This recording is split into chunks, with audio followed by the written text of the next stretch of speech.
Entre las nubes del cielo, la luna y el sol se amaron, y sus lágrimas calientes de piedra el bosque formaron. Guaya y magia de dioses, quien te conoce se encanta con el canto de las formas, con el jardín de las piedras.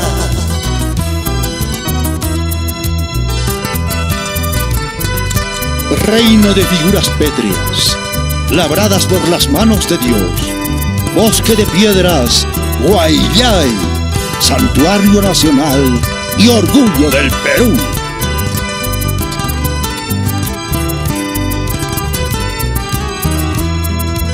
Entre las nubes del cielo, la luna y el sol se amaron, y sus lágrimas calientes de piedra el bosque formaron.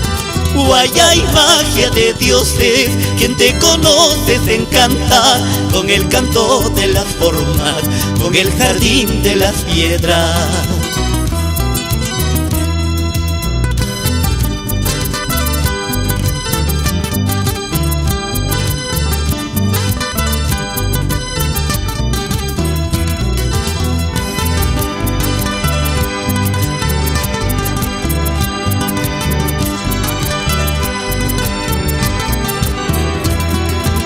Ay, ay, ay, mi guayina, en Calera dame un beso. Bailaremos en tus aguas con el coro de las piedras.